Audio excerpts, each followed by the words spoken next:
Yan. Sa inyo guys, sa inyo. Umuusok na ba sa inyong lugar? Diba? Umuusok na ba sa inyong lugar? Umuusok na ba sa inyo? Nag-iihaw na ba kayo? Nagpiprito? Diba? Mausok na dito. Nagpapausok.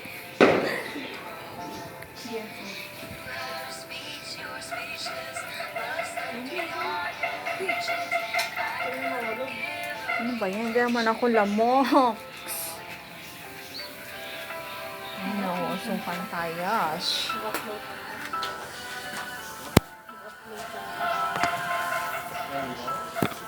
Pero hindi, nag-upload yung kanina din. Uy!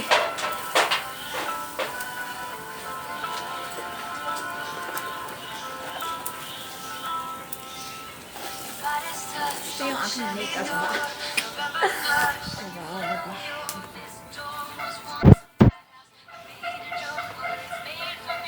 Nakikita niyo ba yung usok? So, ayun.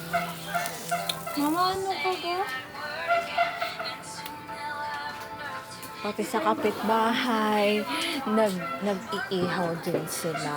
So, ayan yung mga taong ngayon na bisi-bisihan. Doon sa bandaron, nagpapausok din. Nag-iihaw din. Dito sa kapitbahay dito, nag-iihaw din. And dito, nag-iihaw din si Sean at si Raven. O, mag-hi kayo. Hello. Ng Bobby. Nag-iihaw ng Bobby at isda. Tapos mahangin. Mahangin naman dito sa may labas. Mas papaputok pa yata itong si Kuya sa kabila. Papaputok pa yung kapitbahay. Nagpapaputok. Nagpapaputok siya.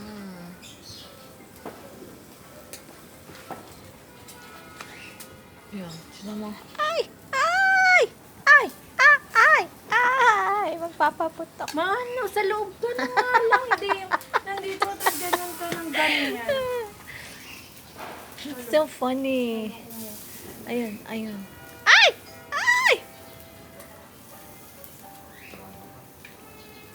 Kasi ng kape.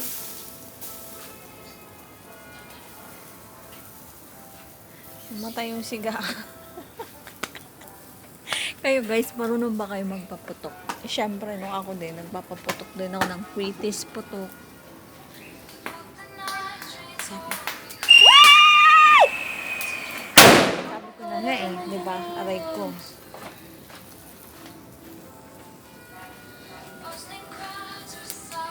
Bakit ba nagpapaputok? Para yung ano daw, yung mga bad luck is matanggal. Kasi magulat sila, maingay, di ba? Welcoming 2026. But it's just kasabihan lang yun.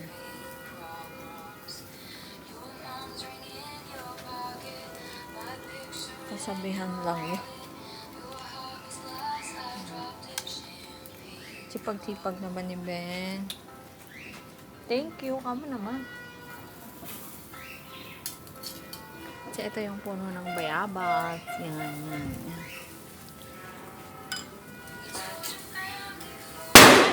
Wala, nagpapaputok. Nagpapaputok sa Yung Christmas sa inyo, pala ka. lugar ng kapitbahay. Hindi kayo nagugulat yung kapitbahay.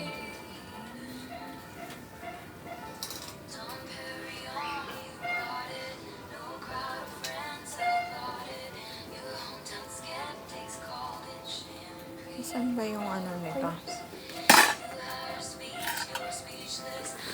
Ito ay Bobby. Tsaka isda.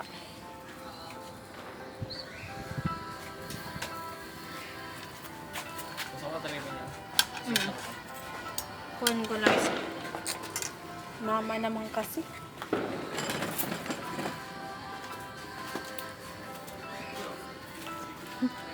Siya, sama mo na iniihaw nila sa kabila yan at tayo na. Nag-iihaw rin siya sa kabila. Nag-iihaw pa sa banda. Ron pagsamahin na lang yung mga iniihaw.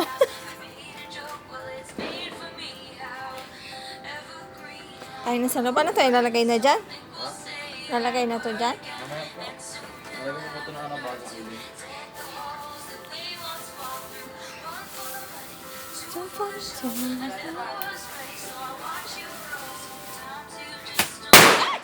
Ano ba yun? Ay.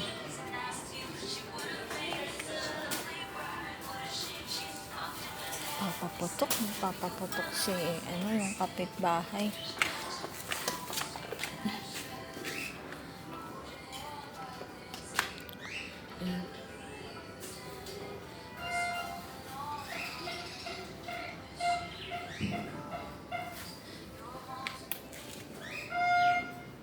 Ngayon pa, torotot. Diba? Pa.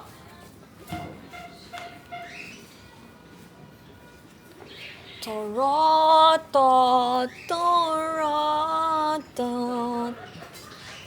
Nasaan yung ilaw natin dyan? Ay!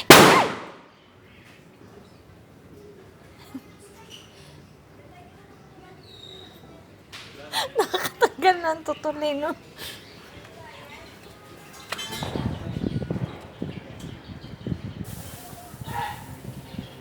Nakikita ko kasi siya, yung pag magsisindi siya ng putok.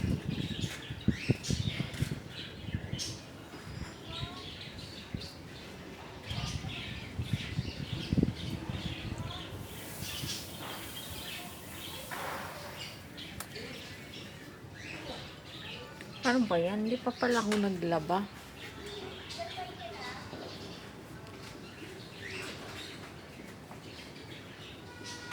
Naglalaba pa lang ako. Diba? Kailangan maglaba, maglinis ng bahay pag bagong taon. Bago magbagong taon, para daw, hindi ka isang taon na yun yung ginagawa mo. But, of course, kasabihan lang yun, diba? Kasabihan lang yun ng mga matatanda nung unang panahon. Wala yun kinalaman sa ating daily life. But, it's according to the will of the Lord. It's according to the will of God. Yung buhay natin.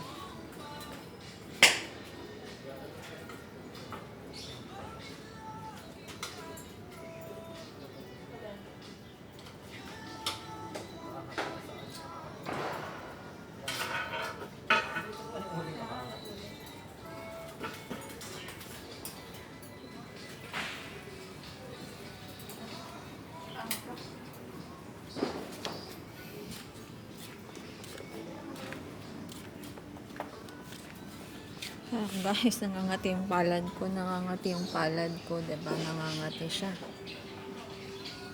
Nangangati. Kuskusin natin. Kuskusin natin at humabol ng bagong taon. Humabol ngayon. Humabol ngayon. Diba? Kasi Makati. Kuskusin natin para humabol ngayon. Pag nagpapausok na ganyan, nag-iihaw, tanggal din yung mga lamok-lamok, lalo na pag tag-ulan. Diba? Pag may mga puno-puno, nagkakaroon ng mga lamok-lamok, magpausok, tanggal din yung mga lamok-lamok.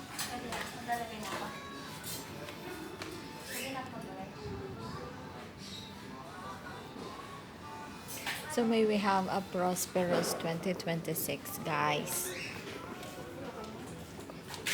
Sa probinsya, uso yung katayan ng baboy pag gantong mga okasyon, New Year, baboy talaga yung kinakatay, buo.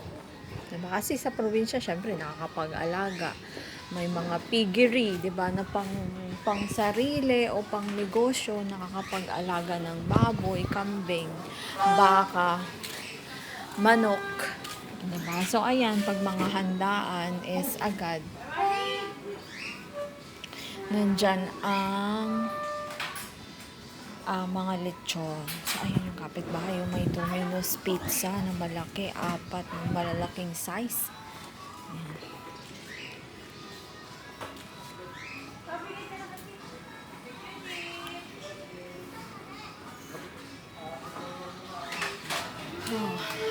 How?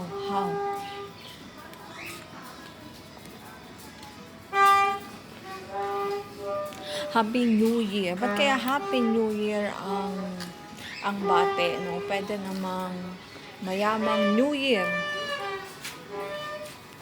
Hello po, kuya! Ay, ako narinig. Pwede namang mayamang New Year. Mayamang bagong taon.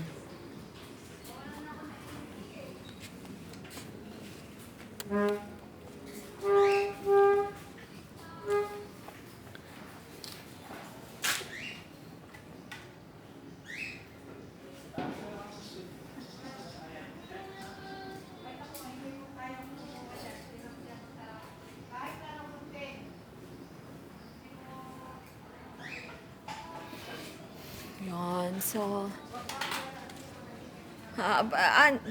prospero año y felicidad. Feliz Año Nuevo. Feliz Año Nuevo. Yan, in Spanish. Diba? Buenos días. Buenas tardes. Ngayon gabi, buenas noches. So, ay, buenas noches. And ilang oras na lang magbabagong taon na. So, how you are preparing your New Year sa inyo. Diba? Yan, may mga nagtutorotot, ano ba yan? Paputok. Yung iba, mga tugtugan. Wait lang ah.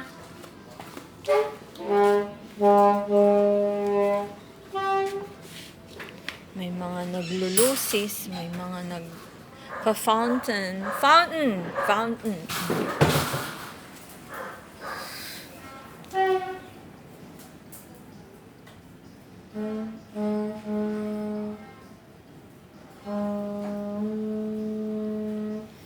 And sa ibang bansa, meron talaga silang place kung saan pwede silang magpaputok or nagfa-fireworks display.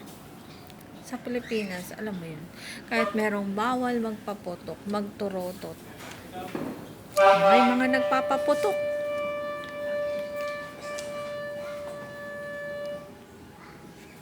Pero sa ibang bansa, talagang meron silang place na nagpa-fireworks display sila, yung mga tao makapanood, and of course, yan, may mga heavy traffic yan, expected na yan. But they don't celebrate Christmas and New Year, especially sa Middle East. They don't celebrate Christmas and New Year, diba? Kasi nga, iba yung kanilang nationality. But sa mga Filipinos, mga expat na mga Christians, yung iba, may mga pasok din talaga. So, merong iba naman nag-special off kapag araw ng New Year, ganun. Nag-special off. So, ay, mapapatok na naman si Kuya. Si Kuya, magpapapatok. Ay. Fountain din. Ano ba yan? So, yun. Kaya kapag OFW, expect mo kapag ganyan na New Year is hindi kayo nagsiselebrate. Kung may duty kayo, 'di ba? Uuwi kayo, may duty lalo na pag weekend. Aabot yung mall ng 12 midnight, lalo na pag restaurant o cinema, umaabot yan ng morning, 2:00, ganyan, 3:00, may mga last full show. So, expect mo, kung may duty ka ng ganun, doon ka abutin sa duty mo ng New Year. And yung mga morning time naman, kapag OFW, ganyan, nag-work ng sales or sa hotel or any customer service, tapos nakakauwi na ng bahay, yan yung medyo may videoke, may kainan, 'di ba? May nomo-nomo kudasai or mga nag-iinuman. Kasi sa Middle East naman, hindi kagaya ng Saudi Arabia na bawal talaga yung alak. When it comes into sa ibang GCC country is nakakapag-inom as long as yung alak is binili siya sa mga license na mabibilhan. Kagaya ng hotel, na mga nagtitinda ng mga alak, or yung mga tindahan na nagtitinda ng mga liquor. Ganon naman. But yung talagang mahigpit na bawal yung alak na huhulihin ka is ano lang yon, Saudi Arabia.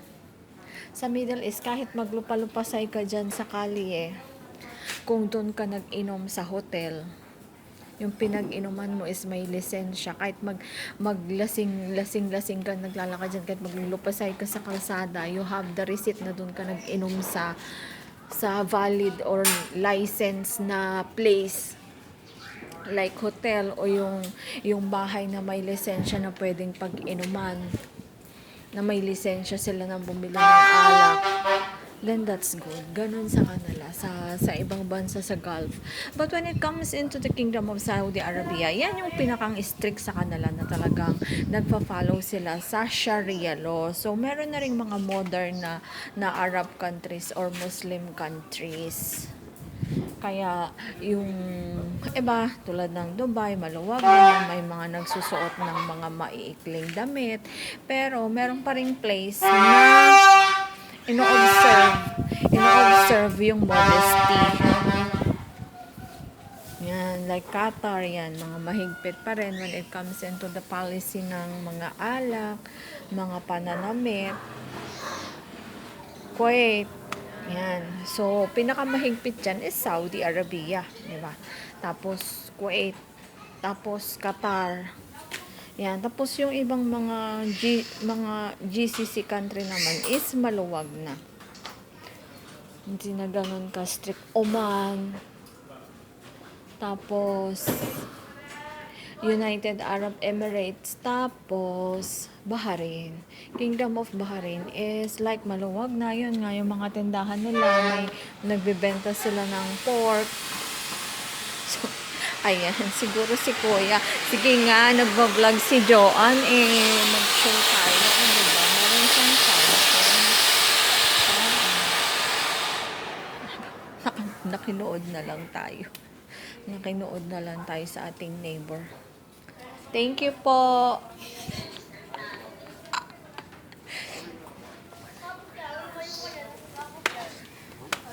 Wait lang. Ay, madilim na. Nasaan na ako? O, diba, yan na. So, ito yung lugar namin na pinagbabarbecuehan is madilim na rin. O, ayun. Ayun si Sean at si Raven na nagbabarbecue.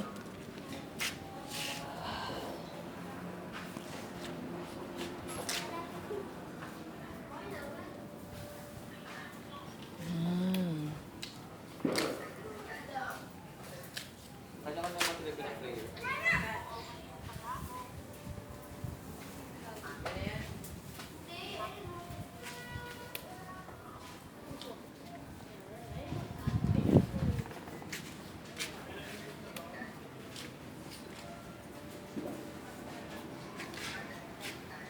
So, ayan. Nagliliwanag na yung kanilang mga Christmas lights.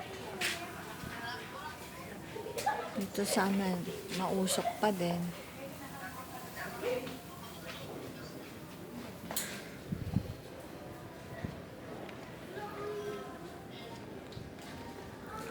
Sanan ko nga sa labas. Ang nagsindi itong ilaw, walang iba kundi ikaw.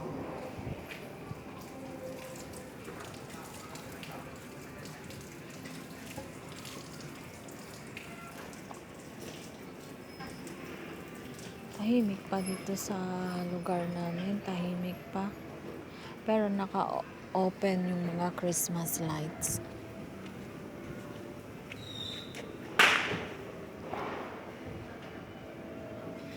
Tahimik din yung ulap. Nasaan yung mga nagfa-flights? Mga flight ng gantong oras.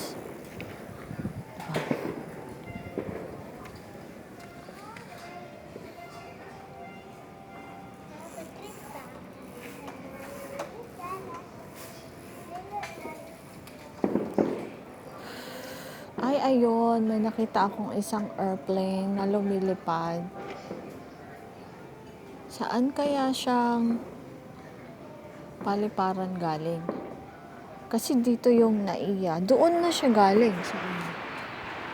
Sana, kita ba doon? Sana ba yan?